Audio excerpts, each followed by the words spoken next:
Fala, turma, tudo bem? Aqui quem fala é o Jonathan, um dos diretores aqui da X-Game, e a gente está recebendo hoje com um imenso prazer Marcos Molima. Fala, Jonathan, muito obrigado aí pelo convite, prazer inenarrável estar aqui com você. Maravilha.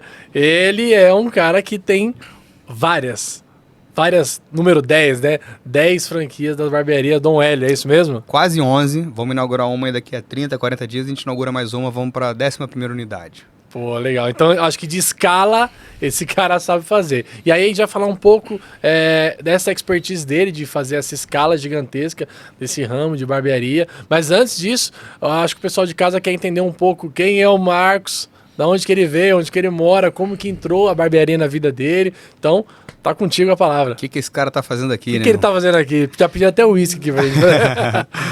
Ô, Jonathan, as pessoas acham que eu caí de paraquedas. Foi quase de paraquedas. Foi um paraquedas planejado. Eu não sou barbeiro, não sou filho de barbeiro, não tenho esse desenho tradicional de por que uma pessoa entra no mundo da barbearia, né? Pelo contrário, eu não tenho ninguém da minha família trabalhava com área de beleza. O que eu tenho é uma veia empreendedora. Eu nunca tive um emprego, eu sempre empreendi. Desde meus 17, 18 anos eu tive pequenos negocinhos, quando moleque, quando mais novo, até ter a empresa de fato, né? Constituída e tal. E se a gente voltar no tempo, a gente está em 2025. Se a gente voltar para 2013, eu tive essa vontade de abrir uma barbearia, porque naquela época eu via muito amadorismo no negócio. Hoje é claro que está mais profissional, mas ainda tem muito player pequeno e tal. Então eu vi essa possibilidade de colocar o conhecimento que eu tinha de gestão, de empresário, nesse setor que movimenta milhões de reais. Não há, é tão pulverizado que não há pesquisa sobre quantas barbearias tem no Brasil. Não existe esse número. Mas é muito pulverizado, movimenta muito dinheiro e que eram sempre pequenos players. Sempre um carinha na esquina, o seu Zezinho, o Léo, o fulaninho, os caras pequenos. E eu falei assim, cara, tem espaço para ser um player grande aí. Na área de beleza, você tem vários, na área feminina, você tem vários players grandes. Eu sou do Rio de Janeiro, mas estou sempre em São Paulo. Tem o Jack Janine, já teve o Werner, já teve o Val, teve vários grandes players. Na barbearia, não. Falei, então eu vou ser esse cara, esse grande player da barbearia. E assim surgiu a ideia da barbearia Dom Hélio. E hoje com 10 lojas e meia, quase 11. Mas o nosso objetivo é ter 1.000 lojas. 1.000 lojas. Pô, legal. E o nome Dom Hélio tem alguma coisa significado? Dom Hélio. Tem. Vamos lá. Então vou te falar, o Dom Hélio era o meu avô. Hélio foi uma homenagem ao meu avô, que não era barbeiro. Como eu falei, ninguém na minha família tinha esse trato. Mas meu avô Hélio era um cara muito vaidoso, carioca, aquele malandro da Lapa, terno branco, sapato branco. Então ele prezava muito por uma boa aparência. No final da vida já estava carequinha, se reparar o logo da barbearia é um senhor careca. Um senhor carequinha. Mas prezava muito pela aparência, ele ia na manicure. Então ele sempre foi um cara bem alinhado. Aquele pobre bem vestido. Sim. Raramente via meu avô de bermuda. Saía na rua, era de calça, sapato, sempre bem alinhado.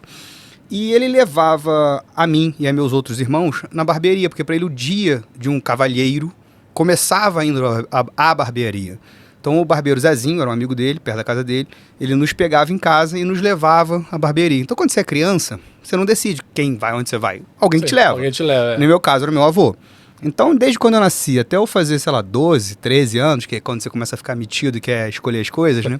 Sim. Eu fui à barbearia levado pelo meu avô Hélio. E então, quando tive a ideia de fazer a barbearia, não tinha por que não homenageá-lo. Nada mais justo. Pô, é uma história legal. Ele não era mais vivo, ele não viu a primeira unidade, mas a minha avó era. Então, a minha avó pôde contar para ele lá o que a gente estava fazendo por ele aqui. Pô, que legal. Já falando da primeira unidade, você fez a primeira unidade no Rio? No Rio de Janeiro. Aonde, mais ou menos, ali? Na Barra da Tijuca, no Shopping Via Parque. Shopping Via Parque. Estamos lá até hoje. A gente mudou de ponto dentro do shopping. Tá. Nós éramos uma loja de 30 metros quadrados, hoje somos uma loja de 120. Então a gente cresceu, a gente mudou de ponto, mas estamos ainda dentro do shopping. Pô, legal. E qual que foi os desafios? Acredito que agora que você está já numa grande escala, os desafios eles são outros, né? Mas na primeira unidade, com certeza, teve uns desafios bem peculiares que hoje em dia você não erra mais. Qual que foi os desafios da primeira unidade? Jonathan, meu primeiro desafio foi me convencer de que uma barbearia poderia dar dinheiro. Esse era o meu primeiro objetivo. Porque eram coisas muito pequenas, Era quase como se fosse um botequim, assim, de pé sujo ali nas barbearias na época, né? Sim. E você levar isso para um shopping center, você pensar que o shopping center em 2013, 14, 15 eram grandes compradores, né? Assim, você pensar em shopping center, é centro de compras. Então, uma coisa muito de compras, de produto, de comprar sapato, calça, você abrir uma barbearia ali, era inovador. Tá. Era inovador. E então, meu primeiro desafio foi convencer o shopping center de que poderia ter uma barbearia dentro dele. Os shoppings não queriam uma barbearia. Não queriam uma barbearia, entendi. Então, a gente teve que convencer de que isso seria possível. E não foi fácil. Depois eu posso dar mais detalhes se quiser aqui para como é que a gente alcançou isso. Mas esse foi o nosso primeiro desafio. E o segundo desafio foi ter os primeiros barbeiros, que na época eram senhores idosos, mas que trabalhavam nas suas barbearias, convencê-los de que seria possível trabalhar dentro do shopping. Então a gente teve que... Foi um trabalho de convencimento de todas as partes que esse negócio poderia acontecer. Caramba, e então já me fala como foi o convencimento com o shopping, como é que você conseguiu isso? Olha, a primeira unidade, essa no Via Parque, foi devido a um antigo relacionamento já com o shopping. Como eu falei, eu sou empresário desde que virei adulto. Então, já tinha um negócio dentro do shopping de alimentação tradicional. E cutucamos ali, deixa eu botar uma barbeariazinha aqui e tal. E o shopping tinha feito uma expansão de uma área que não tinha sido muito bem sucedida. Eles tinham, vamos supor, vou inventar os números que eu não sei. Vamos supor, tinha 30 lojas para alocar e só tinham alugado 5. Então tinham 25 lojas encalhadas. Eu falei assim, me dá uma dessa aí. Não, você não alugou pra ninguém no último ano, Deixa eu fazer aqui. Então a gente entrou ali como se fosse uma experiência, um teste. Fazer um teste, ver se der certo.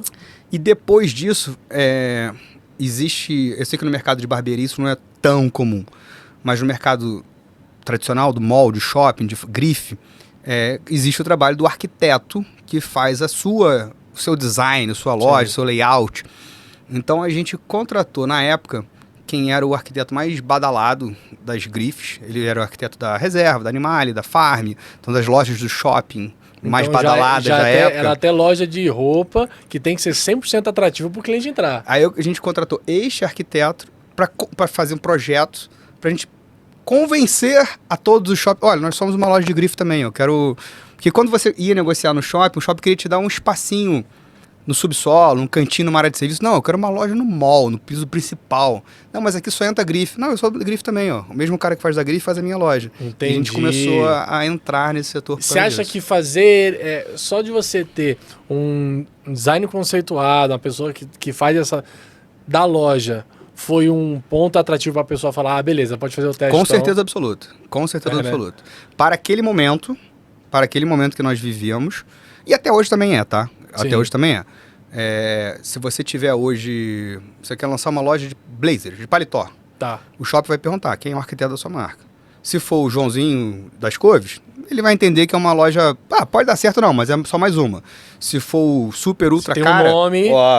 legal, o cara não veio pra brincadeira. Se você está investindo em infraestrutura, na estrutura do teu negócio, provavelmente o teu negócio vem quente. Caramba, entendi. E o segundo desafio, em detalhes, como que você conseguiu ultrapassar? Aí foram as questões dos barbeiros, né? Dentro desse shopping tinha um salão feminino, que era normal, né? Dentro do shopping era normal ter o salão feminino. Salão feminino é lá no cantinho de um cara que cortava o cabelo masculino. Aí, esse cara, a gente foi lá e eu consegui contato com um cabeleireiro desse salão. E paguei a ele para ele arranjar os primeiros barbeiros para mim. Eu dava a ele, na época, R$250 por cada barbeiro que ele me arrumasse. Eu queria 3. E aí, se esse barbeiro ficasse 30 dias, eu dava o dinheiro para ele. Se ele saísse, ele tinha que arranjar outro barbeiro para mim. E foi assim que eu consegui os meus primeiros 6, 7 barbeiros. Então você literalmente pagou para ter Paguei para o cara trabalhar. Caramba, que loucura. Lembrando que nessa época não existia a Lei Salão Parceiro. Os barbeiros foram contratados como CLT. Com CLT. E hoje todo mundo CLT lá, é PJ? Os profissionais da área de beleza, no meu caso os barbeiros, são pessoa jurídica MEI, né? Através da Lei Salão Parceiro. Eu tenho CLTs também, mas são os atendentes, são os coordenadores, outras funções, não na área de beleza. Diretamente você fala com quantas pessoas mais ou menos na sua gestão? Olha, hoje a gente tem 10 lojas, então tem 10 gerentes, alguns franqueados. Eu faço numa rotina aí, semanalmente, aí, de falar diretamente com umas 20 pessoas. 20 pessoas. A nossa equipe hoje são de 130, mais ou menos. 130 pessoas no geral, e você fala Não é diretamente que com umas 10. assim, todo mundo tem meu contato. Meu contato tá no site da barbearia. Se algum Sim. cliente entrar e vai chegar um WhatsApp, vai chegar para mim. Sim. Imitei o Ricardo Eletro, que ele deixava o telefone dele no site da Ricardo Eletro. Então eu o imito nisso. Mas uma coisa é ter o contato, outra coisa é ter a necessidade desse contato, né? Sim. E aí Entendi. hoje meu universo de trabalho vive com esse número Muito aí. mais. Porque quando você chega nesse nível de escala, não dá realmente pra você falar com todo mundo, né? E qual que foi abrir a primeira, quando você entendeu que deu certo, dá pra fazer a segunda, qual foi o indicador? Qual foi a parte de gestão, assim? Antes de responder isso, eu te vou dizer, não é que não dê pra falar com todo mundo. Pra você poder crescer, você tem que parar de falar com todo mundo, é diferente. Senão eu vou dar um exemplo, queimou a lâmpada da loja. O cara vai te ligar, cara, peraí, eu tô negociando aqui uma outra unidade, contrato, eu não posso trocar essa lâmpada. Então você tem que desmamar as suas obrigações para aprender a demandar para alguém tomar conta disso. Legal. Que quando você cria do zero, ele é teu filho. Assim... Você fica muito apegado àquilo, sim. Você tem filho, Jonathan? Não tenho. Eu tenho 2 filhos. Só você sabe trocar a fralda daquele nenenzinho bonitinho. Então é seu. Cara, é claro que não é só você, pô. Um monte de gente vai trocar, qualquer pessoa vai trocar. Mas você viu aquele carinho. Então você precisa aprender a ter... Desapegar esse carinho pra conseguir passar, demandar pros outros. Sim. Eu sempre brinco que a nossa empresa é um filho que a gente tem, que a gente gosta, que a gente ama, só que ele também tem muitos defeitos. A gente às vezes tem que ouvir esses defeitos, né? Eu brinco muito isso, que às vezes a gente tem esse apego muito grande e não consegue ter o objetivo final da empresa porque não consegue delegar. Só eu sei fazer isso aqui. Então você não vai conseguir escalar, cara. Porque se só você faz, imagina. Delegar é uma arte e é difícil de fazer. É difícil, né? É difícil. Como que delega da melhor forma? Vamos lá. Eu acho que primeiro instruindo. Você tem que ensinar as pessoas o que você quer que elas façam. Sim. E também aprender a ouvir. Senão, quando você começa a fazer um pequeno empresário, um pequeno barbeiro, você acaba fazendo tudo da sua empresa. Acabei de sair da palestra e eu falei assim, cara, você vira o 9 da tua empresa. Não sei se você ouviu eu falei isso. Quando quem trabalha numa empresa grande, deu algum problema. Sei lá, caiu esse copo aqui, molhou o chão. Você pega o telefone, aperta o 9 e vem alguém limpar o chão pra você. Certo. Na barbearia pequena, você é o 9. Você que limpa, você que troca, você que faz tudo na sua barbearia. Conforme você vai crescendo, você vai se desmamando de algumas funções, porque você precisa fazer outras funções. Mas você precisa que tenha alguém que faça aquelas que você fazia. Isso. Então você vai criando novas funções, novos cargos de confiança diferentes que você vai treinando. Então se você... primeiro você tem que dizer para você tem que instruir como que você quer que o trabalho seja feito. Mas o mais importante é você aprender a ouvir. Porque não quer dizer que só você saiba fazer aquele trabalho. Essa pessoa que você está contratando, ela faz de outra forma. Mas de repente é melhor do que a tua. É mais rápido, é mais ágil, funciona melhor. Ou às vezes nem é melhor. É pior. Mas você deu a oportunidade dela falar, ela vai fazer com mais convicção, mais felicidade naquilo ali. E o que a gente quer, o trabalho do administrador, é fazer com que as pessoas façam o trabalho. Sim. Não é para convencer o trabalho. Então você está funcionando dessa forma, deixa dessa forma. Entendi. Se o negócio está tocando legal, vai embora. Acho que a grande habilidade de um gestor, de um administrador, é ele conseguir gerir todos os potes que ele precisa de ferramenta, né? Eu tenho várias ferramentas aqui, eu preciso conseguir fazer a gestão de cada pote desse. O trabalhador o administrador tem que trabalhar com os recursos que ele tem. Não que ele gostaria de ter. Eu vou fazer uma mentoria para um barbeiro que tem uma loja em tal lugar. Amigão, vou entrar e falar assim, não, troca teu letreiro, troca tua cadeira, gasta 100 mil. Cara, ele não tem isso, ele tem aquilo ali. Dentro daquilo ali, como é que você melhora o processo dele? Pra ele não sair também, até a parte de investimento, porque o cara fala, puta, tá muito irreal. E aí você vai montar com uma equipe. Se você tem essa equipe, você não pode querer que o cara seja o Elon Musk. Cara, peraí, olha a tua equipe, você não tem o Elon Musk, você tem fulano e ciclano, vamos trabalhar conforme o que a gente tem. E a gente vai ajustando ali para as coisas encaixarem. É, isso mesmo. Na sua visão, quão é importante ter um processo dentro da empresa? Fundamental. Uma empresa, ela só cresce porque ela tem processos e protocolos e etapas. Se você não tem as coisas em processos, você não vai conseguir escalar, sair do operacional, crescer, evoluir. É claro que existe os possíveis alterações, inovações vão acontecer, uma coisa, mas tem que ter um processo. eu tenho um processo escrito de tudo que acontece na minha loja o tempo todo. Se o cliente entrar por essa porta, quem atende, quem fala, como fala, da onde fala, para onde fala, leva para quem, todo o caminho tem que ser trabalhado. Toda a jornada está bem desenhada. Te falei que vou inaugurar uma loja agora daqui a 20, 30 dias aqui em São Paulo. Esse franqueado, ele tem que saber qual é o processo da empresa. E aí como é que ele vai funcionar para cada etapa para as pessoas funcionarem. Estamos aqui em Alphaville, eu tenho uma unidade aqui próxima, no Shopping Tamboré. Essa unidade, mês de março, atendeu 3.000 pessoas. É uma unidade legal, tem um faturamento legal. Quem opera essa loja é uma mulher de 35 anos, que a única experiência dela de barbearia é a barbearia Noelle. Ela nunca nem sequer tinha entrado na barbearia, ela é uma mulher. Sim. Então, se não tivesse os processos claros, como é que ela vai administrar 12 barbeiros, todos os processos? Então, o processo é fundamental para... O processo é um pouco da base da estrutura. É um manual de instruções do negócio. Manual de instruções, perfeito. Nunca tinha ouvido falar no manual de instruções, mas eu sou um cara muito de processo também. Eu falo que o processo é o pilar. Sem ele não tem escala, sem ele tem tudo que você falou. Mas manual de instruções eu acho que é até melhor falar. Pô, como que eu toco isso aqui? Toma o manual. Segue. É como se fosse um cozinheiro. Cozinheiro que é inexperiente, ele tem que ler a receita e fazer exatamente o que está na receita. Uma pessoa que já é experiente, ela pega a receita, ela nem olha a receita, ela só pega ingrediente e faz a mesma comida até melhor. Mas se ela quiser cozinhar aquele mesmo prato daqui a 2 anos, ela vai ter que escrever o processo que ela criou. Exatamente, que aí vira replicável. Né? Eu vejo empresa de sucesso que tem muito esse pilar do processo muito bem desenhado e um processo também de pessoas muito bem desenhado. Hoje, como que funciona essa parte de pessoas lá na sua barbearia, nas suas redes, né? Uhum. A gente trabalha... Vamos lá, não é bom separar o grupo, mas você tem que entender as diferenças. Então a gente tem os barbeiros e os não barbeiros. Tá. E os barbeiros, por óbvio, fazem o trabalho de barbearia. Mas esse trabalho também tem que ser um processo, também tem que ter um padrão.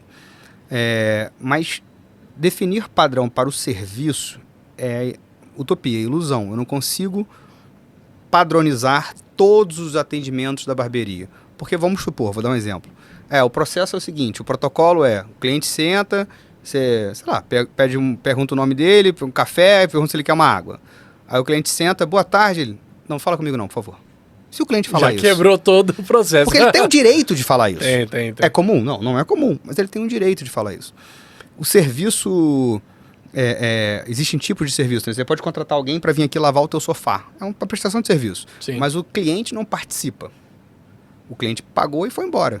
O corte de cabelo, o cliente participa constantemente. Exato. Então, quase que tem que criar uma experiência também. E você engessar isso tudo é meio impossível, porque o cliente vai ter a reação dele também, que pode ser variada ou não, mas temos que ter esse processo de como as coisas vão... um caminho a ser guiado para ele ir trabalhando. E ali no balcão do caixa, no balcão do atendimento, também tem esses processos que devem ser traçados. E os processos mais engessados são os processos de controle.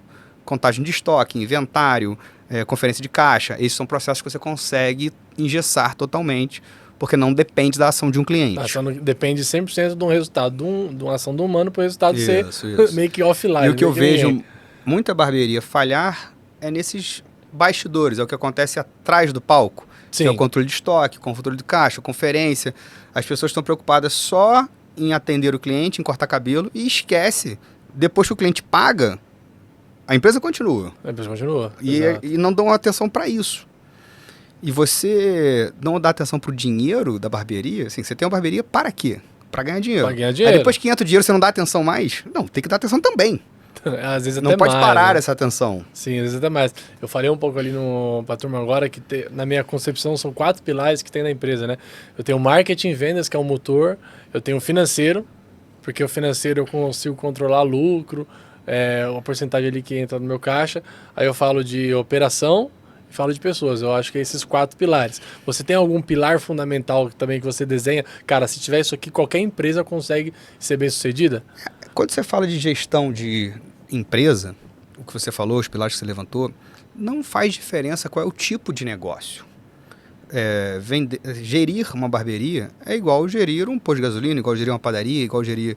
Você vai ter... O produto que você vende é diferente. É diferente. Mas a gestão é gestão. E você sempre vai gerir pessoas. A gestão de negócio é porque você gere pessoas que movimentam negócios. Sim. Eu não faço gestão da máquina de cortar cabelo, eu faço gestão do barbeiro. Então, eu faço gestão da barbearia. Então, no final... As pessoas que operam no final, a máquina. é sempre pessoa. É sempre pessoas, né? O pilar principal é sempre pessoas. Também acredito nisso. O desenvolvimento dessas pessoas para melhorar tanto o serviço quanto a qualidade, eu acredito que é fundamental. Como que você trata esses treinamentos com o teu time? Existe treinamentos para ele, treinamentos para técnicos? Existe esse tipo de coisa lá na rede? Hoje é segunda-feira. Ontem, eu fiz um treinamento com todos da minha equipe sobre atendimento de TEA, né? Transtorno do Aspecto Autista. Estou te dando um exemplo porque foi o que aconteceu ontem. Qual é a obrigação de uma barbearia a saber lidar com pessoas com autismo? Obrigação técnica? Nenhuma. Mas, hoje não tem como você negar que isso faz parte da rotina, da vida, a gente vê. Na minha infância talvez existisse, não sei, eu não via, mas hoje em dia você tem. E a minha barbearia é uma barbearia muito familiar. Eu falei da história do meu avô, eu atendo muita criança. 40% do meu público tem menos de 12 anos. Então é o pai e a mãe que está levando. Como meu avô me levava, eu consegui transferir isso para que os avós e os pais das crianças levem seus filhos à minha barbearia. E, cara, faz parte da família. Sim. Eu tô falando do autismo, mas outros transtornos existem também, mas não é na minha especialidade, não sei falar os nomes, então eu uso esse para embalar ali o exemplo.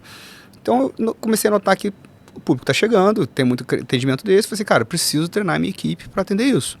Então hoje, a cada 3 meses, faz um treinamento ou com uma psicóloga ou com uma terapeuta ocupacional para treinar a equipe.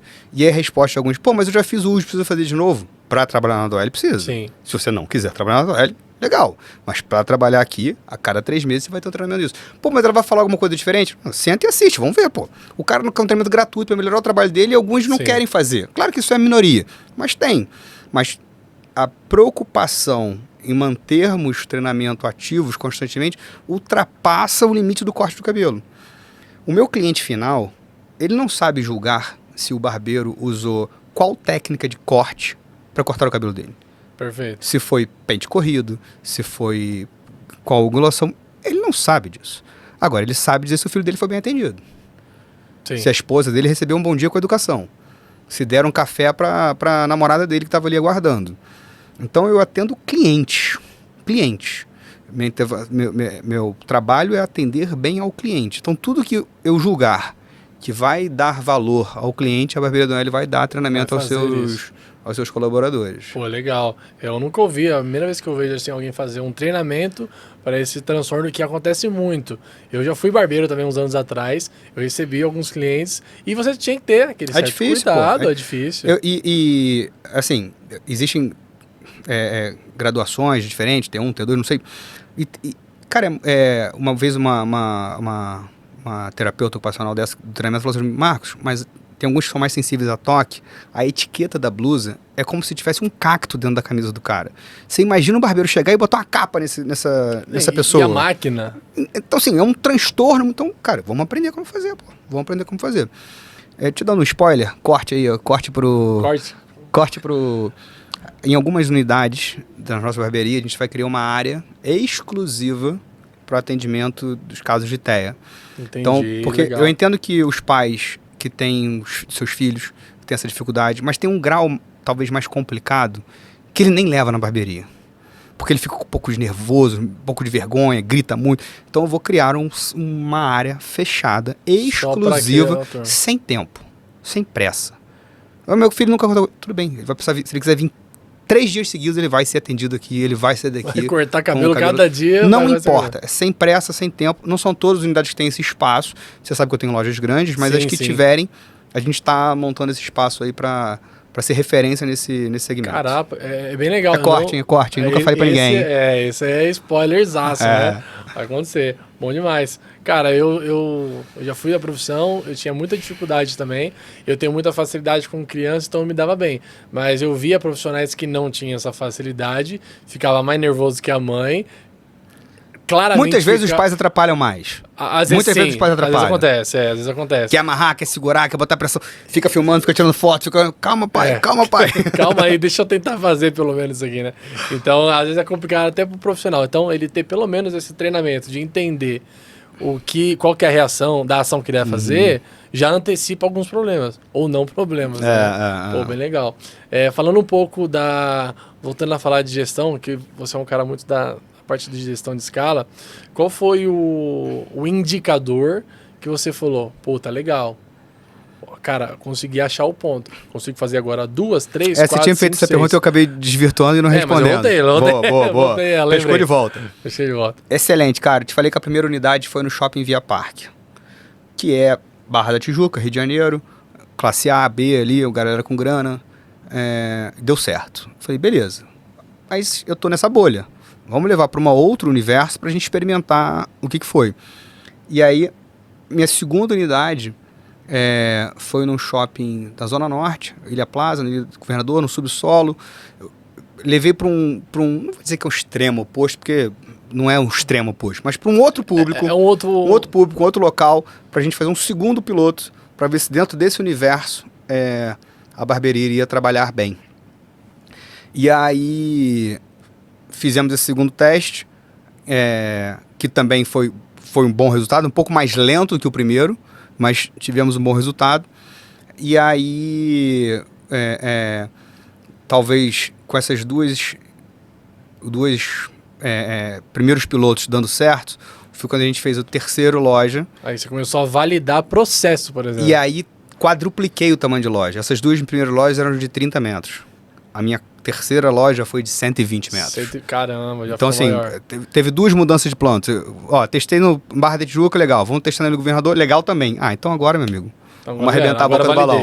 Então, a validação veio a partir da segunda em um outro público oposto. Então, você testou essa hipótese com o mesmo processo em outro público. Se dá game, qualquer lugar que eu abrir eu consigo. E aí, jogamos lugar, dentro desse mercado, dentro da segmentação escolhida e tal. E aí a gente botou a terceira com 4 vezes o tamanho do que tinha a primeira e a segunda. Então, basicamente, só para o pessoal entender, quem é ruim de não igual eu, 30 metros, 120. Basicamente, vocês tinham uma lá com 4 colaboradores, aí você abriu uma com 12. É isso. Foi basicamente isso. É isso. Pô, incrível. Me fala um pouco do marketing lá da Dona Dom Hélio, marketing, vendas, como que funciona lá? Cara, muito... Chegou, vamos fazer. Existe esse marketing externo? Existe essa atração de cliente? Ou não? É muito mais a marca Dom Hélio, por si só, já é bem falado, as pessoas vão. Não, eu não acredito nesse poder da minha marca. Não o poder da marca, claro que existe. Mas eu não sou a Apple, eu não sou a Nike, eu não sou a Adidas. Vou chegar lá. Mas eu não sou esse cara. Então a gente faz a nossa campanha, nosso trabalho constantemente. Hoje, em 2015, a participação do online é muito mais ativa, mas até chegar a esse momento, a gente também faz os offlines ainda funcionam muito bem. Todas as minhas lojas são dentro de um shopping center. Então o shopping já tem o seu grande público ali dentro. E se eu for fazer, por exemplo, uma campanha de propaganda, vamos voltar no tempo, tá? Esquece a internet. Uma revista, no jornal, um outdoor. Uma mídia tradicional. Uma mídia tradicional. Marketing, vai. Eu tô tentando convencer um cara que tá na casa dele, no bairro dele, a vir cortar o cabelo comigo no shopping. Normal. Isso é o que todo mundo faz. Mas dentro do shopping, eu não preciso fazer isso. Ele já está dentro do shopping. Eu não preciso pescar no mar, eu pesco dentro do aquário. Certo?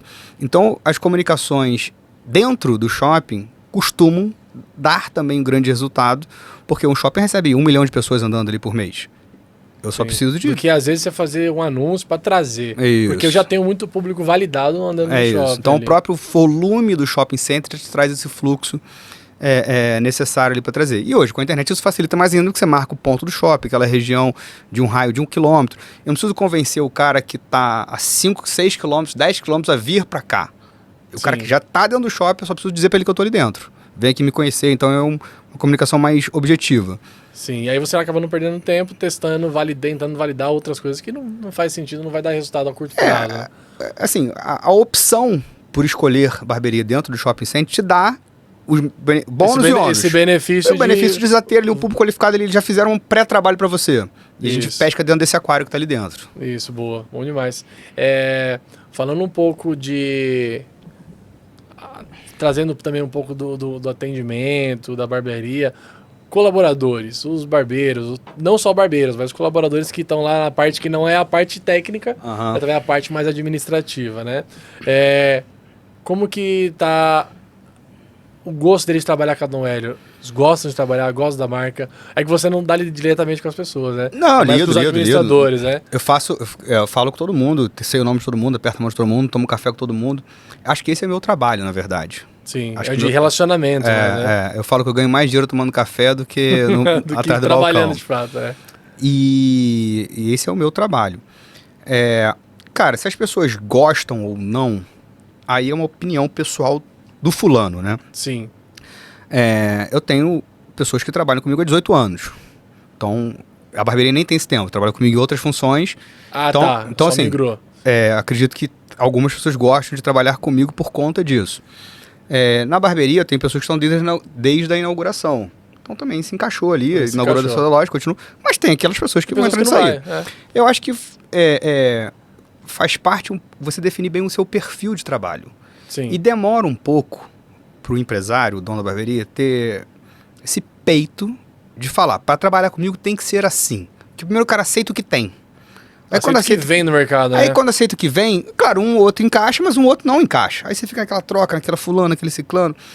Eu gravei há 2 dias atrás um vídeo, ainda nem usamos, onde eu faço um vídeo com minha cara, com o uniforme da barbearia Dom Hélio, convencendo o candidato a não trabalhar na barbearia Dom Hélio. Fazendo um filtro contrário. Eu não quero que você não quer trabalhar aqui não, cara. Sabe por quê? A gente trabalha 363 dias no ano. Você vai vir aqui no Carnaval, você vai vir aqui no Natal, você vai vir no Ano Novo. É chato isso. Você gosta de folgar domingo, você gosta de folgar segunda. Aqui você vai trabalhar todo domingo. Aqui você vai trabalhar todo sábado. É chato. Não vem pra cá não, pô. Se você acha que... Eu termino o vídeo assim. Se você acha que trabalho é uma escravidão, eu vou te dar alforria. Não venha pra cá. Boa. Mas agora, se você tá afim de atender cliente pra caramba, ganhar dinheiro, conquistar seu espaço, ter um renome, trabalhar com uma marca, se isso é o caso, venha, você tá bem-vindo. Mas eu começo negando, dando motivo pra você não querer vir. Sim. E quando é que eu tive coragem de fazer isso? 10 anos depois de barbearia. Você aprendeu bastante. Mas isso vai me dar um filtro desses possíveis problemas. Pô, mas aqui, tem que vir domingo? Tem que vir domingo. Pô, mas onde eu trabalho não funciona nem domingo nem segundo. Mas aqui funciona domingo e segundo. Aí eu posso... Então, assim, você já vai tirando alguns possíveis pessoas que não coincidem os valores da tua empresa. Entendi. Então eu posso deduzir que você tem uma boa cultura desenhada na sua empresa. Ó, a cultura da empresa é isso aqui. Cara, isso é engraçado você ter falado. Eu acho que eu tenho. Achava que eu tinha. 2024 foi um ano que eu percebi que tinha muitos ruídos. E botei mais presença minha em loja para corrigir esses ruídos. Porque a cultura... Aí eu aprendi o seguinte, a cultura da tua empresa ou você faz, ou alguém vai fazer por você. Sim. E se alguém fizer por você, vai ter esses ruídos. Então foi o segundo semestre ali, principalmente, que eu trabalhei muito em ajustar, eu falei o prumo, né, da cultura que tinha um pouco... Eu sou mais restrito, ela estava um pouco mais aberta, falei assim, não, volta pros eixos, porque talvez esse processo de crescer, de delegar, talvez tenha me distanciado demais. Então eu me aproximei de novo para colocar no rumo e passar esse conhecimento para todo mundo. E por isso surgiu a ideia do vídeo que eu acabei de contar aqui agora. Ah, entendi. A cultura, eu gosto de falar que ela é o colaborador invisível dentro da sua empresa. Ela tá lá, né? Tem que ter advogados que estão ali no meio para sempre corrigir nessa rota. E quando você chega a um nível de... Hoje você já está muito, muito grande. Mas quando você tiver 30, não dá pra você fazer esse trabalho. Então eu tenho bons advogados que respeitam muito bem a cultura. Cara, é muito difícil isso sair fora. E se você não implementar no início, depois você não consegue mesmo. Aí você não chega nas 10 e não chega nas 30. Aí você fica travado. Você fica travado. Boa, bom demais. E o que você acha fundamental para um barbeiro ou para um dono de salão ou para quem quer empreender, para ele fazer esse primeiro empreendimento, seja na barbearia, seja em outro local? Qual que é o indicador principal que ele tem que olhar para que esse negócio se perpetue? Primeira coisa é o seguinte, cara. Ser empresário não é para todo mundo. Tem que entender que não é para todo mundo. Não ache que porque você tá vendo um vídeo de empreendedor... Cara, não é para todo mundo. Eu tenho 2 irmãos. Um não é empreendedor, pô. É executivo, mora aqui em Alphaville, tá bem de vida, mas não pode. Ele não pode, se ele vê um cliente, ele morde o cliente. Ele não sabe, não tem essa relação. Então não é para todo mundo. Isso não é demérito, não. É perfil. Tem pessoas que servem para uma coisa, outras servem para outra. Sim. Tem mais habilidade. Se você se esforçar muito em melhorar alguma coisa que você é ruim, você vai melhorar. Você vai virar médio, vai virar medíocre nisso daqui. Sim. Se você se esforçar no que você já é bom, você vira excelente. Então, para que você vai se esforçar para ser um medíocre? Se esforce em ser excelente. Descubra o que você faz bem feito e foque naquilo ali para você ficar excepcional naquilo e ter mais sucesso na carreira, né? Sim. Então, o primeiro passo é esse, cara. Você quer de fato ser um empresário? Você tem essa vontade? Sabe que você vai trabalhar mais que os outros, porque trabalhar não é botar um umbigo no balcão, não é botar a bunda na cadeira, é ficar sem dormir. Você tá na Disney passeando com a família, mas tá olhando assim, caraca, olha só, isso aqui, que legal, isso aqui podia ser... É pensar 24 horas por dia no teu negócio. negócio. E isso é gostoso. Eu gosto disso. Eu não acho isso ruim. Então, se você gosta disso também, pô, você vai ir bem nessa função. Eu acho que tem 2 caminhos, né, sempre. O caminho da pessoa ser especialista. Pô, sou especialista, sei lá, em cortar cabelo afro. E tem um cara que ele faz aquilo mediano, só que ele quer escalar e ele já vai um pouco mais para a área do empresário, da área do empreendedorismo. E tem um cara que ele é especialista e ele quer empreender, e aí não bate perfil. Uhum. E aí ele começa a desistir em 6 meses. E as pessoas confundem, assim, o que eu mais ouço, tá? Fulano, sei lá, se aposentou ou foi demitido, aí vai pegar o dinheiro do fundo de garantia e vai assim, eu vou montar um restaurante, porque minha tia cozinha bem. E já fazer um negócio junto. Eu não conheço todos os negócios do mundo, claro que não. Eu conheço alguns, já trabalhei em alguns negócios, 10 negócios talvez diferentes do que eu conheço. Não que eu conheço, tenho amigo de gestão. Nada que eu conheça é mais difícil do que restaurante. Nada. Sim. Aí o cara, não, porque todo mundo precisa comer. Porra, mas que lógica é essa? Todo mundo precisa respirar, todo mundo precisa usar óculos, todo mundo precisa botar roupa, todo mundo precisa cortar o cabelo. Se for essa lógica, todo negócio é válido. Todo negócio é válido. Aí o cara pega o dinheirinho que ele tem de fundo de garantia, abre um restaurante porque a tia cozinha bem, mas ele não entende nada de negócio, e o negócio vai por água abaixo, ele perdeu o dinheiro que ele tinha. E isso acontece muito com barbearia também, porque o barbeiro corta muito bem o cabelo, ele tem muito bem cliente, ele quer abrir a barbearia. Cara, cortar cabelo é uma coisa, ser dono de barbearia é outra. Sim, é totalmente diferente as habilidades. Não estou dizendo que você não possa fazer os dois, você pode ser um bom barbeiro, depois você pode ser, mas você tem que entender que são trabalhos diferentes. São habilidades diferentes. Te tornar o Pelé da barbearia não te faz um bom gestor de barbearia. Sim. E por sinal, o Pelé nem foi técnico de futebol. Foi o melhor jogador do mundo, mas não quer dizer que ele seja um bom técnico. Sim. Então, as coisas vão uma função não quer dizer que você vai fazer bem a outra. São trabalhos diferentes. Sim. Pô, legal. Esse nível que você chega de escala, nível de processo, acredito que no início era mais difícil, agora fica até mais fácil. Hoje em dia, atual, qual que está sendo o desafio que você está enfrentando? Acredito que não é os mesmos de lá. Claro. Agora são novos desafios. Qual que é o maior desafio hoje que você está tendo? Eu tive o do ano passado, que eu acabei de contar, que foi corrigir a cultura empresarial. E até para mim mesmo, quando eu era menor no sentido empresarial, eu achava que cultura era meio bobagem. Sim. E aí você... A grande maioria acha isso. Tem o primeiro problema, o segundo problema, você... Opa, peraí. Não é tão bobagem você entende assim. que é importante e depois eu percebi um erro e fiz... Então, eu passei por um grande desafio ano passado. E acredito que o barco voltou para... Mas os problemas vão sempre acontecer, claro. A manutenção tem que acontecer constantemente. Hoje, eu estou vivendo... Eu criei para minha barbearia 2 desafios. Que é o desafio do tratamento de TEA. Sim, estou fazer ainda esse espaço, estudando, aprimorando, conhecendo um pouco mais. E trabalhar, vou trabalhar também a parte da prótese capilar, que não é o implante capilar. É aquele que... A nova peruca. A nova peruca. A prótese capilar. Então, estou me preparando para esse mercado também. Então, na Barbearia Dom Hélio tem esses 2 desafios. E, recentemente, talvez até o principal motivo de eu estar aqui não é nem a Barbearia Dom Hélio, mas o perfil de trabalho na internet. Sim.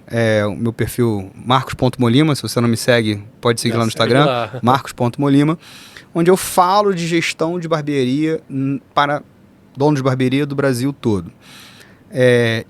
E isso é um desafio gostoso, porque são muitos universos diferentes. Eu tô falando com um cara de Sergipe, um cara de São Paulo, um cara de Niterói, um cara com realidades muito diferentes, e que eu tento passar um pouco do meu conhecimento para ajudá-lo a ter um sucesso. Então, não sei se você... eu já fui professor. Durante uns 3 anos eu dei aula em algumas universidades aqui no Rio de Janeiro. E, cara, a forma que eu uso para aprender é ensinando. Se eu vou ensinar alguém, eu aprendo muito mais. Você aprende 2 vezes, né? Aprendo muito mais do que... Então, essa troca é muito gostosa nesse sentido. Sim. E você pegar um cara... pegar um cara lá, ele... Se você, você falar com um camarada que ele faturava 20 mil na barbearia dele, e depois de ver seu Instagram, depois de conversar contigo para fazer mentoria, ele passou para 30, para 40, para 50. Cara, isso é satisfatório demais. Demais. Porque é uma validação também de tudo que você criou, conquistou. E eu sempre falo que para tudo existe método, mas nem tudo é uma receita de bolo pronta. Para cada negócio tem sua particularidade, você tem que pegar aquela receita e ajustar no contexto. É isso. E é o que eu estava falando. Né? Trabalhar com as ferramentas que você tem. Isso. Eu acabei de falar ali na palestra que um ponto muito bom é ótimo. Não, mas a minha barbearia é no 5º andar de um centro comercial. Eu vou falar, cara, fecha e abre lá embaixo? Não, vamos trabalhar com o que você tem. Sim. Então, dentro dessa realidade, vamos buscar quais as soluções que a gente consegue fazer. Olha, você tocou nesse assunto. Quando eu era da barbearia, eu iniciei como assistente cabeleireiro e tal, e aí eu passei pra barbearia. Eu tava exatamente num 5º andar de um centro comercial aqui de Alphaville. Eu falei, como é que eu faço? E eu não tinha movimento, porque todas as barbearias eram embaixo. E eu falei, cara, eu vou trabalhar com o que eu tenho. Vou colocar um corte de segunda... Lá o valor médio é R$60, R$50. Falei, segunda a terça eu vou pôr R$20 e vou colocar aqui. Beleza, cara, comecei a ter muito cliente de segunda a quarta. Eu falei, pô, beleza, comecei a ter cliente. Agora de sexta e quinta não tinha ninguém. Por quê? Eu não coloquei nenhuma placa de sexta e quinta. O pessoal achava que eu trabalhava só de segunda e quarta. Então eu aprendi outra coisa aplicando, entendeu? Então é literalmente trabalhar com o que você tem, entendendo um pouco de método, estudando, né? Eu faço muito curso, eu estudo muito. E às vezes o erro da pessoa é achar que sabe de tudo. Aprendi um pouquinho aqui, tá bom, tudo certo. Vou ficar com 50 anos, beleza, vou estudar mais nada. Não, cara. Sempre estude, sempre busque, porque não é custo, isso é 100% investimento, cara. Eu comecei hoje, uma mentoria com um camarada, Ivo, o nome dele. Ele tem 46 anos. Tem a barbearia em casa há 25 anos. Em casa? Em casa. Caramba. E aí, faturando bem, ele ia fazer, mas ele falou assim, pô, eu percebi que eu vou ficar velho. E aí? E como é que eu corto o cabelo? E um cara com faturamento bem, venda boa, mas ele nunca tinha dado esse estalo. Eu falei, cara, será que ele falou, será que eu não tô velho? Não, se tivesse feito há 10 anos atrás era melhor, mas se fizer hoje é melhor do que 10 anos pra frente. Então vamos começar. O melhor momento é agora. Vamos começar agora. E aí, assim, o que eu tô te falando? Ele achou que tinha parado de estudar, que não precisava mais, e recomeçou hoje. Recomeçou hoje. Eu acho que tem que... Eu acabei de fazer um outro bate-papo também com o Davidson Barbeiro Evolução, e a gente falou sobre isso, da pessoa ter o copo vazio para entender que ela não sabe de tudo, e a humildade para aceitar que, cara, eu preciso aprender alguma coisa, se eu continuar do jeito que eu tô, não vai dar certo. A frase que eu mais acho absurda, e dou aquela risadinha interna quando alguém me fala, sim, que é comum, é assim, não, eu já terminei meus estudos. Pô, como assim? Tu tem você morreu? Pós-doc em Harvard, você é professor do MIT. Irmão, parar de estudar não para nunca. Não para nunca. Você nunca sabe de tudo. Ainda mais que hoje, estudar é ver um vídeo no YouTube, pô. Exato. Não quer dizer que eu só vou fazer palestra, eu só vou na palestra, eu só vou... Cara, estudar é qualquer coisa que agregue. Eu sou peixe pequeno no Instagram, do universo da barbearia. Eu falei, entrei tem 7 meses, tô com 20 mil seguidores. Eu não sei mexer no Instagram. Então o que eu faço? Todo dia eu estudo. Eu abro um vídeo no YouTube, vejo um comentário de alguém e tô aprimorando, melhorando. Ao invés de eu estar no avião assistindo, sei lá... Besteira? No Instagram, eu tô Netflix, eu não tô... Pô, é óbvio que tem que ter lazer, pô, óbvio. Sim. Mas assim, lazer pra mim é em casa, naquele horário. Se eu tô 4 da tarde no avião, é trabalho. É trabalho. Então eu não vou ver um seriado. Eu vou assistir um vídeo de coisa ali que vai me dar algum resultado. Isso é estudar. Sim. Para não estudar, também recomendo, claro, que você vá no livro lá pra faculdade, porque eu sou filho de professor, tenho 10 anos de faculdade, tenho 2 mestrados, então assim, é óbvio que eu recomendo. Mas não é só essa maneira que existe. Hoje em dia ainda mais que digitalizou muito, cara, hoje em dia tá mais fácil, o acesso, e você pode fazer em qualquer lugar. Não, faculdade de administração que eu fiz foram 4 anos de faculdade. Aí depois mais 2 anos de mestrado, 2 anos de uma outra pós e 2 anos de mestrado em Portugal. Estamos falando aí, arredondando, 10 anos de estudos acadêmicos. Quantos disso, de fato, poderia ter sido reduzido se eu, há 10 anos atrás, soubesse que eu queria trabalhar com barbearia? Essa disciplina não precisa... Mas esse universo não existe. Não existe. Você faz na faculdade para você ganhar conhecimento, horizonte. Depois você vai usando no que você tem. Todas as ferramentas que você tem. E hoje, com o evento que a gente está aqui agora, de workshop, de imersão, de palestras, de mentorias, você consegue encurtar esse tempo. Sim. Então, hoje, um cara que me contrata para mentoria, os 10 anos de universidade que eu te falei, 20 anos de experiência, passa pro cara em 3 meses. O que a cerejinha do bolo. Sim. E aí ele ganha tempo daquilo ali. E ele ganha tempo daquilo ali. Aí o cara fala assim, não, mas estudar é muito caro. Caro é você viver sem estudo. Quanto que você paga mais, quanto que você perde de dinheiro, quanto que você não aproveita na sua barbearia porque você não sabia disso ou daquilo. Sim, sim. É o que eu falei um pouco agora no palco. A Netflix pra gente é barato. R$50, tal, R$40. Mas você não compra um curso no mesmo valor ou paga uma mensalidade de alguma coisa para você melhorar sua habilidade no mesmo valor porque você acha que é muito caro. Aí o barbeiro fala assim, não, pô, é muito caro essa mentoria. Aí ele tá com o braço todo tatuado aqui, que foi com um cara renomado da cidade. R$5. São valores. Não tô falando que ele não pode, mas cara, ele pode, coloca na balança, valores. O que você vai fazer?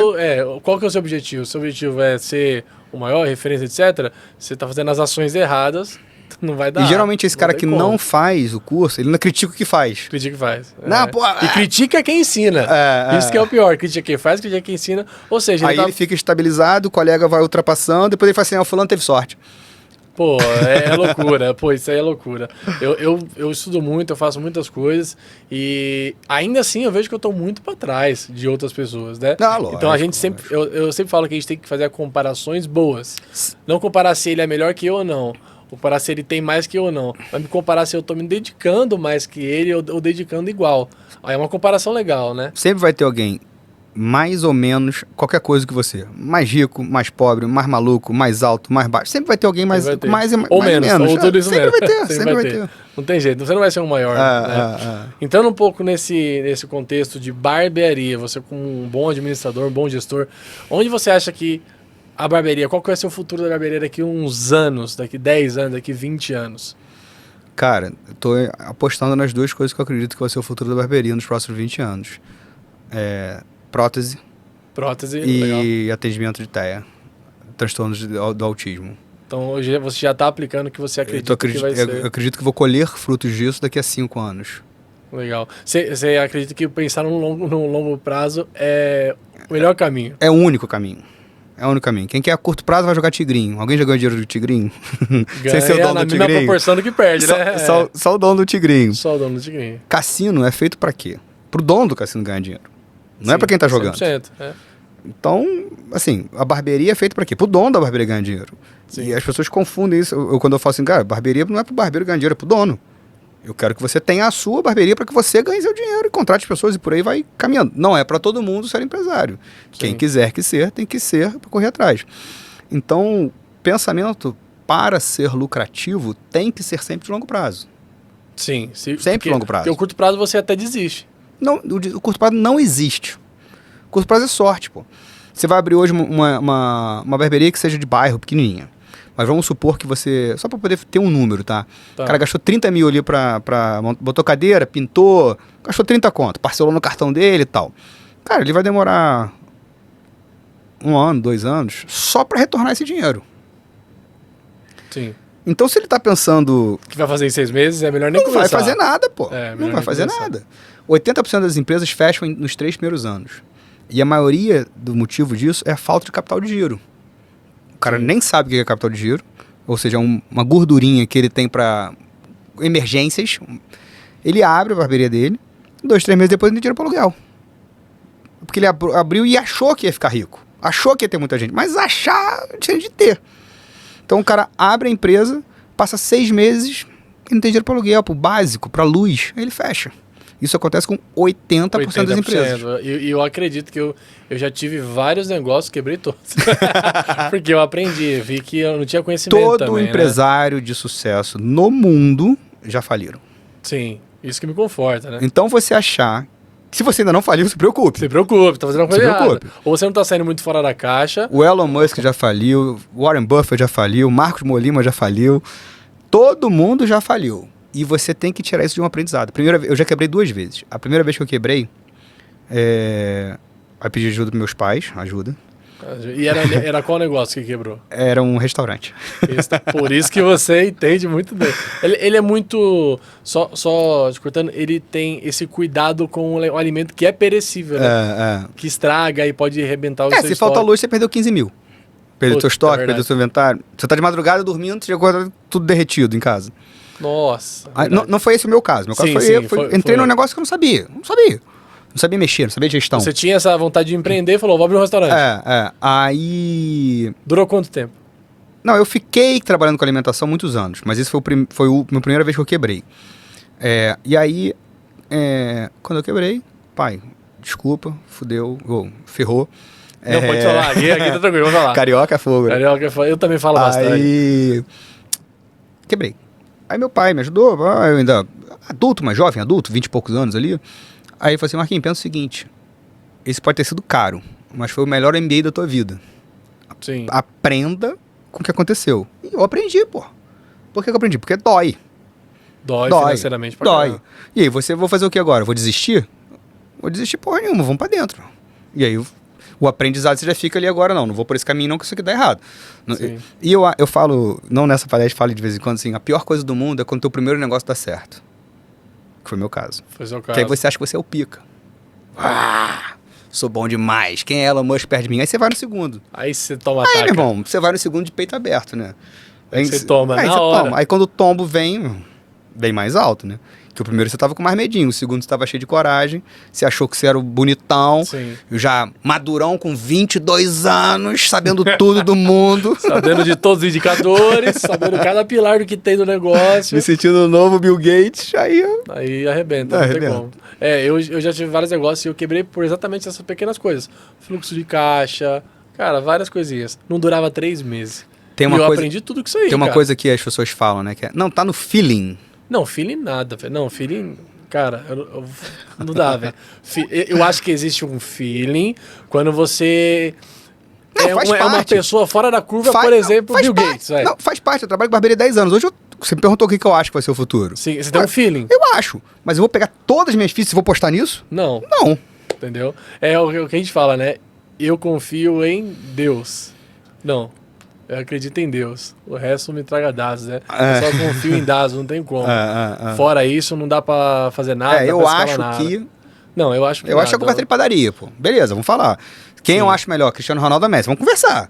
Agora, pra bater papo, vamos. Pra fazer de negócio, não é eu acho, vamos pra número. Exato. E nada melhor do que número. Nada melhor do que número.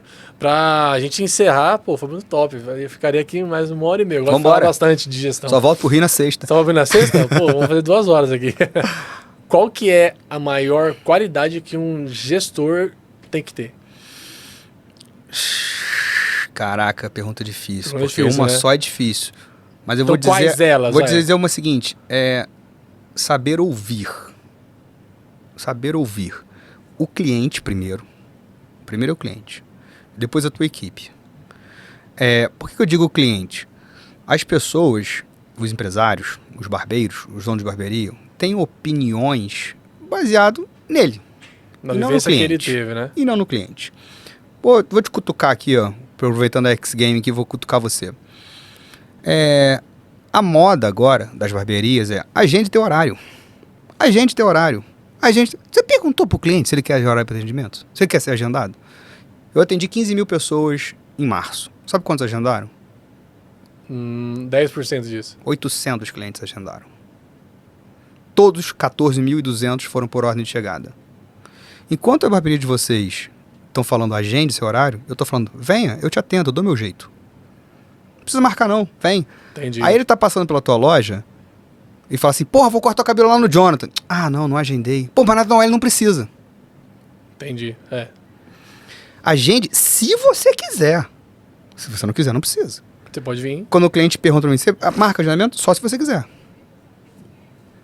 Mas Se for mais confortável. Se você chegar, você vai ser atendido. Eu preciso marcar às 5h30 com o João. Tá marcado. Mas eu não... Pode vir. E a gente vai atender. É claro que o cara que ordem de chegada, ele sabe que ele vai ter uma filinha, vai esperar um livro. Normal. Já é a expectativa do cliente. Mas a pessoa manda agendar. E por que mandam agendar? Porque ela é mais confortável para ela trabalhar. Dane-se o que é confortável para você trabalhar. Pensa no que é confortável para o cliente. Saiba ouvir o cliente. Sim. O que é bom para o cliente? Enquanto eu, dono da barbearia Dom Hélio, falo para os outros barbeiros, não, isso aí, mantém agendamento mesmo. O Marcos Molima, consultor, fala, cara, ouve teu cliente. Ouve teu cliente. E isso é uma lição de marketing, porque um dos maiores pilares do marketing é você entregar o que o seu cliente precisa de necessidade. Se ele não quer agendar, não precisa inventar a roda. Né? E ele não quer. Ele não quer. Se ele não quer, tá tudo bem. Ele tá passando na rua, posso cortar agora? Não, só agendado. Aí o cara fala assim, só atendo com agendamento. Aí ele chega, tá disponível agora? Tá, posso cortar agora? Pode. Então para de falar que você só atende com agendamento, cara. Eu já vi isso aí. Não, isso é o que tem. E eu, como barbearia Dom Hélio, falo, continuem assim, que sobe mais cliente barbearia Dom Hélio. Eu, como consultor Marcos Molina, galera, para com isso, gente, pelo amor de Deus. Pelo amor de Deus.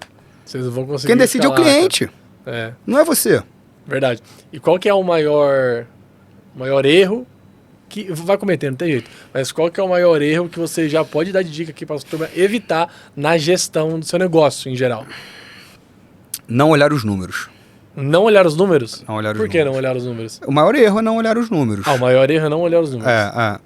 Porque o cara, ele fala... Eu tava conversando outro dia com um barbeiro lá do Rio de Janeiro, que por sinal tem o mesmo nome que eu. E ele falou assim, cara, eu faço pra caramba, agora no verão, né? O nevô arrebenta na minha loja, pá. Aí eu falei, Marquinhos, eu não conheço da sua loja, mas eu aposto que não é 5% do seu faturamento. Não, eu faço pra caramba. Abre aí. Não era 1. O pra caramba que ele tá achando é 1%. É 1% do que vem de todo o faturamento, cara. Então você tá colocando achando energia no que não precisa. Sim. Você tá mirando numa formiga e tá passando um elefante. Sim. É um ponto que eu falei lá no palco você vai saber disso, da curva ABC. Cara, tem empresa que não sabe nem qual é esse conceito e às vezes pena por isso. Pô, tô vendendo muito a minha curva C, que é 10% do seu faturamento. É exatamente esse exemplo. É isso. Né? Então, enquanto 80% que era pra ele estar fazendo, ele não tá fazendo. E aí, o maior erro é não olhar o número. Não olhar os números. Porque você tem que analisar o que você está fazendo, analisar o que você está falando.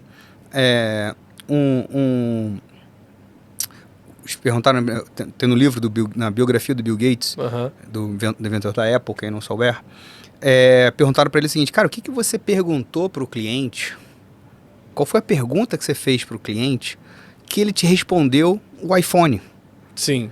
Assim, o que o cliente quis que você coisa falou, beleza, ele tem um maravilhosa iPhone. É essa que ele respondeu o iPhone? Aí ele falou assim, não, mas o cliente não sabe o que ele quer. O cliente responde e a gente analisa o que ele quer. Sim. Aí ele dá o exemplo assim, se perguntasse ao Henry Ford, que é o fundador da Ford, da Automóveis, o que o cliente queria, iriam responder um cavalo que ande mais rápido e come menos capim. Não iriam responder o automóvel. Então o Henry Ford percebeu alguma coisa e fez o automóvel. Então, fazendo a analogia que ele falou, ele percebeu alguma coisa e criou o iPhone. Produto, né? A gente tem que ouvir o nosso cliente para nós fazermos o nosso produto. Que não precisa ser tão inovador quanto um iPhone, mas não precisa ser restritivo e dele ter que marcar. Sim. Pô, acho que a maior lição que eu tive aqui é ouvir o cliente. Eu ouço muito, eu faço muita pesquisa e eu me surpreendo. E pesquisa falada é diferente de pesquisa de observação. Exato. Porque falar que você pagaria R$100 no corte de cabelo é mole. ir lá no caixa pagar. E na hora pagar mesmo, de fato, é diferente? Isso é A verdade. pesquisa por observação gera muito mais resultado do que a pesquisa falada, né? Pesquisa...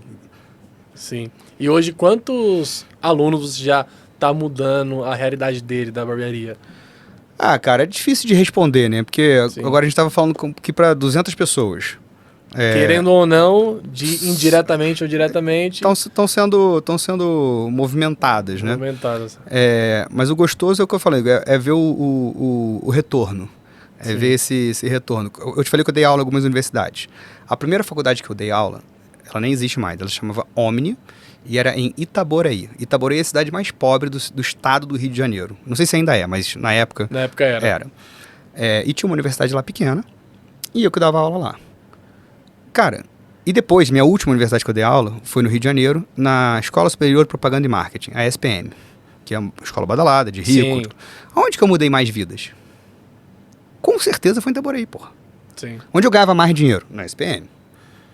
Mas o cara da SPM era o filho de um empresário executivo, que todo mundo na família fazia faculdade. Ele matava a aula, ele ia pegar as meninas, ele ia pra chopada.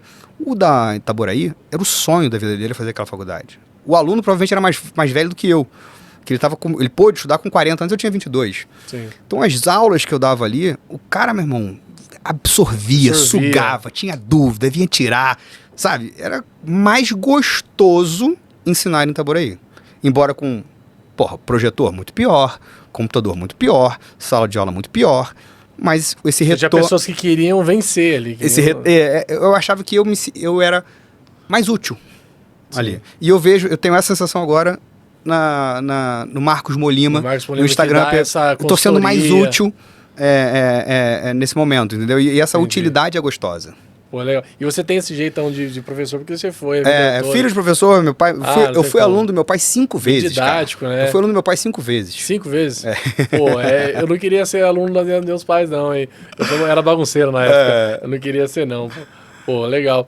Pra gente finalizar, então, agora, queria que você falasse pra turma uma dica pra pessoa poder ter uma gestão próspera, porque gestão próspera é gestão que tem lucro. Sim. Né? Então, uma dica final pra turma que tá ouvindo a gente aí. Galera, você que é dono da sua barbearia, ou se você não é dono da sua barbearia, você é um colaborador, você quer evoluir, você tem que conhecer 2 coisas: número e teu cliente. E quando eu falar de número, olha pra tua conta. Não mistura a sua conta pessoa física com a sua conta pessoa jurídica. Quando você for sair com a tua esposa, é você. Quando você vai comprar uma coisa para a tua barbearia, é a tua barbearia. Faz essa separação para que você possa começar a conhecer o teu lucro, conhecer as suas despesas. E você vai separando isso para você ir cada vez mais otimizando e profissionalizando.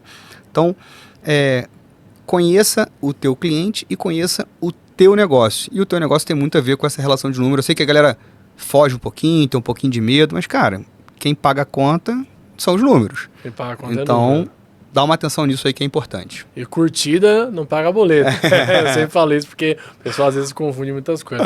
Faturamento é ego e lucro é o verdadeiro ponteiro do negócio. Marcos, queria agradecer você pelo tempo, foi um bate-papo, pô, ficaria aqui horas, ia ser um charuto aqui, isso não deve ficar um tempão.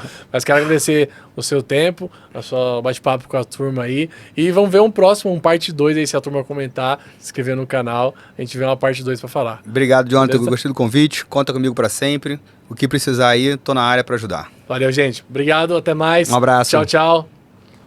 Pô, foi bom demais, hein? Top. Ai, pô,